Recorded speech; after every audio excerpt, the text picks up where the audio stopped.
오늘 저희가 함께 들여다볼 자료는요, 한 청취자께서 보내주신 킨세일 캐피탈이라는 회사에 대한 심층 분석 리포트입니다.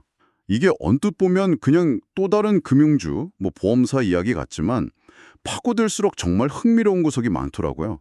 단순히 이 주식 좋습니다, 이게 아니라 진짜 실력 있는 퀄리티 기업은 뭐가 다른가, 그 작동 원리를 한번 같이 뜯어보는 시간이 될 겁니다. 그렇죠. 이게 경기가 좋던 나쁘던 금리가 오르든 내리던 꾸준히 돈을 버는 회사는 분명히 뭔가 특별한 게 있거든요. 그 워런 버핏의 파트너였던 찰리 먼거가 이런 말을 했죠. 평범한 기업을 헐값에 사는 것보다 위대한 기업을 적당한 가격에 사는 것이 훨씬 낫다. 오늘 탐구는 바로 그 위대한 기업을 알아보는 눈을 기르는 그런 시간이 될 겁니다. 맞습니다. 오늘 저희랑 같이 시장의 틈새를 보는 안목, 또 숫자 뒤에 숨은 경영 철학, 그리고 시장의 공포를 기회로 바꾸는 관점까지 한번 제대로 파헤쳐 보시죠. 본격적으로 시작하기 전에 이거 하나만 먼저 짚고 갈게요. 오늘 내용은 교육과 정보 제공이 목적입니다. 특정 주식의 매수나 매도를 추천하는 투자 자문이 아니니까요. 모든 투자 결정의 책임은 청취자 본인에게 있다는 점 꼭 기억해 주세요. 자, 그럼 본론으로 들어가 볼까요? 네, 자료를 보니까 우리가 아는 보험 시장 말고 전혀 다른 세상이 하나 더 있다고 나오네요. 표준 시장이랑 ENS 시장. 솔직히 ENS라는 말은 저 처음 들어봤거든요. 아마 대부분 그러실 거예요. 자료에 나온 비유가 재밌어요. 거절당한 리스크들이 모이는 곳이라는데, 예를 들면 도끼 던지기 체험장이나 산사태 위험 지역의 건설 현장 같은 곳들이요. 상상만 해도 좀 아찔한데요. 하하, 그렇죠. 제정신인 보험사가 이걸 닫아줄까 싶은 것들이죠. 바로 그게 ENS 시장의 핵심입니다. 보험 시장은 크게 두 가지로 나뉘는데요. 첫 번째는 청취자분들께 아주 익숙한 표준 시장, 그러니까 애드미티드 마켓입니다. 삼성화재나 현대해상처럼 국가의 엄격한 규제 아래에서 표준화된 약관, 또 정해진 요율 안에서 경쟁하는 시장이죠. 그러니까 파는 상품이 다 비슷비슷해서 결국 가격 경쟁으로 가는 그런 시장. 맞아요. 레드오션인 셈입니다. 그럼 ENS 시장은 그 반대겠네요? 정확합니다. ENS, 그러니까 Excess and Surplus 시장은 표준 시장에서 이건 너무 위험해서 못 받겠습니다. 또는 너무 특이해서 우리 상품 목록에 없습니다. 이렇게 거절당할 리스크들을 전문적으로 다루는 곳이에요. 여기서 활동하는 보험사들은 아주 강력한 무기를 하나 갖게 되는데요. 무기요? 바로 요율과 약관의 자유, Freedom of Rate and Form입니다. 요율과 약관의 자유. 이게 그렇게 결정적인 차이를 만드나요? 그냥 보험료를 마음대로 받을 수 있다. 이런 뜻인가요?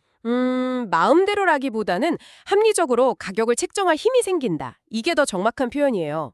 표준 시장 보험사는 정부가 정한 상한선을 넘을 수가 없잖아요. 네, 그렇죠. 근데 ENS 보험사는 리스크를 정밀하게 분석해서 이 도끼 던지기 체험장은 사고율이 높으니까 보험료를 일반 체육시설의 한 10배는 받아야겠습니다. 이렇게 스스로 가격을 정할 수 있는 거죠. 이게 바로 가격 결정권, 프라이싱 파워입니다. 수익성의 근본적인 원천이죠. 이제 좀 그림이 그려지네요. 남들이 다 피하는 위험한 일들을 막는 대신에 그 위험에 대한 대가를 제대로 요구할 수 있는 시장이군요. 맞습니다. 게다가 최근에 기후변화 때문에 산불이나 허리케인도 잦아지고 또 상상을 초월하는 배상 판결이 나오는 사회적 인플레이션 현상, 이런 것도 있고요.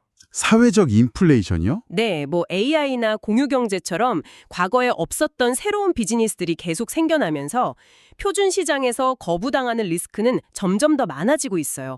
그러니까 ENS 시장이 구조적으로 성장할 수밖에 없는 그런 환경인 거죠. 알겠습니다.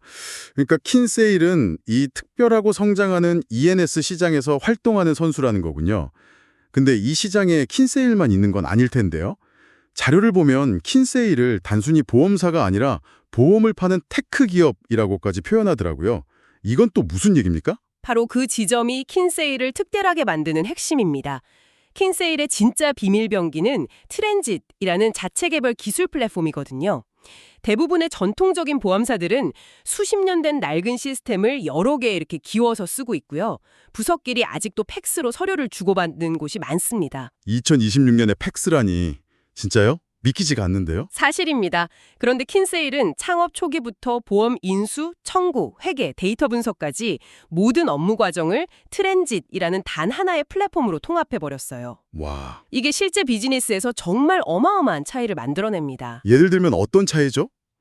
고객 입장에서 바로 체감할 수 있는 게 있나요? 그럼요. 세 가지 결정적인 차이가 있습니다. 첫째는 속도. 경쟁사가 서류 뭉치 뒤져가면서 일주일 걸릴 보험 견적을요, 킨세일은 24시간 안에 처리해버립니다. 와, 일주일을 하루로요? 당장 보험이 급한 중소기업 사장님이라면 볼 곳도 없겠네요? 그렇죠. 둘째는 데이터 기반 의사결정입니다. 특정 지역에서 특정 유형의 사고율이 미세하게 높아지는 걸 실시간으로 감지해서 즉시 보험료를 조정해요. 다른 회사들은 그걸 못하고요? 경쟁사들은 분기가 다 끝나고 나서야 여기서 손실이 났구나 하고 뒷북을 치는 거죠. 마지막은 뭔가요? 왠지 이게 제일 중요할 것 같은데요? 맞습니다. 가장 중요한 비용 효율성입니다. 모든 과정이 고도로 자동화되어 있어서 경쟁사보다 훨씬 적은 인력으로 훨씬 더 많은 계약을 처리할 수 있습니다. 이게 나중에 숫자로 어떻게 증명되는지 보면 정말 깜짝 놀라실 겁니다. 기술적인 혜자 말고 또 다른 강점도 있나요? 오너 경영진이라는 점도 빼놓을 수 없죠. 설립자이자 회장인 마이클 키오는 아직도 회사 지분의 한 5%에서 9% 정도로 보유하고 있어요. 꽤 많이 갖고 있네요. 네, 이게 그의 개인 재산 대부분을 차지하죠. 그러니까 분기 실적에 목매는 월급쟁이 사장이 아니라 자기 재산이랑 회사의 운명이 완전히 묶여 있는 겁니다. 단기 실적을 위해 무리한 계약을 하기보다는 회사의 장기적인 생존과 번영을 위해서 보수적이고 현명한 결정을 내릴 수밖에 없는 구조죠. 아, 주주와 경영진의 이해관계가 완벽하게 일치하는 거군요. 게다가 전략도 아주 영리하네요. 자료를 보니까 오직 미국 내 ES 시장, 그중에서도 대형 보험사들은 귀찮아서 거들떠보지도 않는 중소형 계정에만 집중한다고요. 정확합니다. 대형사들은 보험료가 수십억 원에 달하는 대기업 고객을 원하죠. 그렇죠. 큰 고객을 원하겠죠. 하지만 그런 고객을 따내려면 경쟁이 너무 치열해서 마진이 거의 남지 않습니다. 킨세일은 연간 보험료 1,000만 원짜리 중소기업 수천 수만 개를 상대하는 머니볼 전략을 쓰는 거죠. 아, 경쟁이 덜한 곳에서 가격결 경고를 확실히 쥐고 편안하게 높은 마진을 확보하는 겁니다. 알겠습니다. 남들이 기피하는 시장에서 기술이라는 무기로 영리한 전략까지 구사한다? 이론적으로는 완벽해 보이는데요. 저 같은 의심 많은 사람은 그래서 숫자로 증명된 게 뭐냐? 이게 궁금하거든요. 이 모든 게 실제로 어떤 결과로 이어졌나요? 자료에서 가장 중요하게 강조하는 지표가 합산 비율, combined ratio던데요. 바로 그겁니다. 합산 비율은 보험 영업의 성적표라고 생각하시면 가장 쉬워요. 성적표요? 네, 공식은 간단합니다. 받은 보험료 대비 지급한 보험금의 비율인 손해율에다가 회사를 운영하는 데 쓴 비용의 비율인 사업 비율을 더한 값입니다. 아, 그럼 이 수치가 낮을수록 좋은 거겠네요. 그렇죠. 100% 미만이면 보험 영업으로 돈을 벌었다는 뜻이고 100%를 넘으면 손해를 봤다는 의미입니다. 일반적인 손해보험사들의 합산 비율은 보통 95%에서 100% 사이를 왔다 갔다 해요. 그럼 보험파로서는 겨우 본전치기 하거나 약간의 이익을 내는 수준이군요. 맞습니다. 그럼 킨세일의 성적은 어떤가요? 경이로운 수준입니다. 킨세일의 최근 합산 비율은 2025년 3분기 기준으로 74.9%입니다. 74.9%요? 잠깐만요. 네, 장기 평균으로 봐도 80% 초반대를 꾸준히 유지하고 있고요. 그럼 보험료 100원을 받으면 비용으로 75원 정도만 쓰고 나머지 25원은 고스란히 영업이익으로 남긴다는 거잖아요. 네, 맞습니다. 경쟁사가 5원 남길 때 25원을 남긴다니 이게 말이 되나요? 보험 영업 이익이 무려 5배나 차이 나는 거네요. 바로 그 점이 킨세일의 모든 것을 말해줍니다. 그리고 이 압도적인 이익률의 비밀은 아까 말씀드린 트랜짓 플랫폼 덕분에 가능한 업계 최저 수준의 사업 비율에 있습니다. 아, 사업 비율. 네, 킨세일의 사업 비율은 약 21% 수준인데 경쟁사 평균은 30%에서 35%에 달합니다. 와. 남들이 30원 넘게 써야 할 일을 킨세일은 20원 남짓으로 해내는 거예요. 누구도 따라할 수 없는 구조적인 비용 우위. 이게 킨세일의 진짜 혜자인 셈이죠. 그리고 이 모든 게 결국 주주에게 가장 중요한 지표인 자기자본 이익률, ROE로 나타나는 거군요. 킨세일의 ROE는 약 25% 수준. 일반 보험사가 한 10에서 15%인 걸 감안하면 자기 자본을 거의 2배 빠른 속도로 불리고 있다는 의미고요. 맞습니다. 제트팩을 단 거북이라는 비유가 괜히 나온 게 아니죠. 자, 그럼 이쯤에서 당연한 질문이 나옵니다. 이렇게 완벽해 보이는 회사인데 자료에 따르면 최근 주가는 조정을 받았다고 해요. 시장은 도대체 무엇을 우려하고 있는 건가요? 우리가 놓치고 있는 리스크가 있는 걸까요? 아주 좋은 질문입니다. 시장의 우려, 소위 베어 케이스는 크게 세 가지로 요약할 수 있습니다. 첫째는 예비비 논란입니다. 일부 회의론자들은 이렇게 의심하는 거죠. 어떻게 이렇게 계속 낮은 손해율을 유지하지? 미래에 나갈 보험금을 일부러 적게 잡아놔서 지금 당장 이익이 좋아 보이는 것 아닌가? 충분히 할 수 있는 의심인데요. 나중에 숨겨놨던 손실이 한꺼번에 터지는 손실 폭탄이 될 수도 있는 거잖아요. 그렇죠. 하지만 자료를 보면 그럴 가능성은 매우 낮아 보입니다.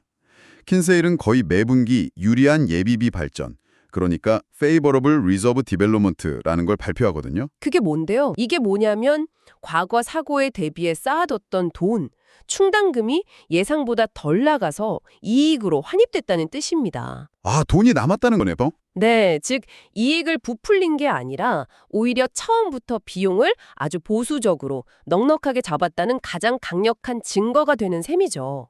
알겠습니다. 첫 번째 우려는 기각이네요. 그럼 두 번째는요? 두 번째는 성장 둔화 우려입니다. 킨셀이 지난 몇 년간 연 40%씩 정말 미친 듯이 성장했는데 최근 성장률이 10% 내외로 내려왔거든요.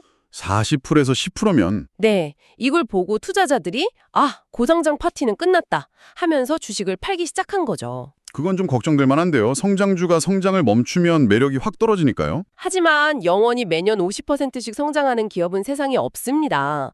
이건 위기가 아니라 폭발적인 성장기 이후에 안정적인 성장기로 접어드는 정상화 과정으로 봐야 합니다. 더 중요한 건 성장률이라는 숫자 자체가 아니라 그 성장률의 질이거든요. 성장률의 질이요. 네, 합산 비율 75%, ROE 25%라는 압도적인 수익성을 유지하면서 10%씩 성장하는 건 수익성 없이 매출만 50% 늘리는 것보다 훨씬 가치 있습니다. 마지막 우려는 사회적 인플레이션이군요. 아까 잠깐 언급됐던 천문학적인 배상 판결이 늘어나는 추세가 킨세일에게도 위험하지 않냐는 거고요. 맞습니다. 하지만 킨셀은 이 리스크 역시 아주 영리하게 통제하고 있어요. 바로 낮은 보상 한도, 로우 리미트 전략인데요. 보통 사고 한 건당 보상 한도를 100만 달러, 우리 돈으로 약 13억 원 정도로 제한합니다. 아, 상한선을 딱 정해놓냐군요. 네. 그래서 혹시 수천만 달러짜리 핵폭탄급 판결이 터져도 킨세일이 부담하는 최대 손실은 100만 달러로 딱 묶여 있는 거죠. 리스크 관리의 기본을 아주 철저히 지키고 있는 겁니다. 그렇군요. 시장의 우려 세 가지 모두 나름의 방어 논리가 탄탄하네요. 그렇다면 현재 주가 수준은 어떻게 해석해야 할까요? 바로 그 지점이 이 자료의 핵심 주장입니다. 킨세일은 그동안 초고속 성장주라는 프리미엄 때문에 과거 5년간 평균 주가 수익 비율, 그러니까 PER이 30배에서 35배 수준으로 항상 비싸게 거래됐습니다. 항상 비싼 주식이었다. 네. 그런데 최근 성장 둔화 우려로 2026년 1월 기준으로 PER이 약 19.5배에서 20배 수준까지 뚝 떨어졌습니다. 시장의 기대치가 많이 낮아졌다는 거군요. 그렇죠. 자료에 나온 비유가 정말 적절합니다. 펀더멘탈은 여전히 명품인데 시장의 오해 때문에 가격은 아울렛 수준으로 떨어졌다.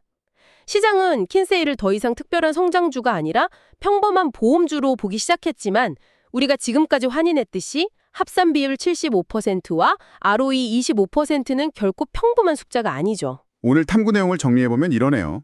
킨세일 캐피털은 첫째, 남들이 기피하는 시장에서 강력한 가격 결정권을 쥐고 있다. 네. 둘째, 트랜짓이라는 누구도 흉내내기 힘든 기술 해자를 통해 압도적인 비용 우위를 가졌다. 맞습니다. 그리고 셋째, 경영진은 주주 한 배를 탔다. 그야말로 퀄리티 기업의 모든 요소를 갖춘 회사다. 완벽한 요약입니다. 시장의 단기적인 소음이나 오해에 흔들리지 않고 자기만의 속도로 꾸준히 복리를 쌓아가는 기업이죠. 자료에 나온 마지막 비유가 정말 머릿속에 콕 박힙니다. 시장의 단기적인 소음에 흔들리지 않고 꾸준히 전진하는 제트팩을 단 거북이와 같은 기업. 정말 멋진 표현이네요. 맞습니다. 오늘 분석이 특정 종목 추천은 아니지만요. 탐구를 마무리하면서 청취자분들께서 스스로 확신을 갖는 방법을 한 가지 제안하고 싶습니다. 백문이 불여 일견이잖아요. 어떤 방법이죠? 자료의 마지막 부분에 나온 실천 과제를 한번 해보시는 건 어떨까요?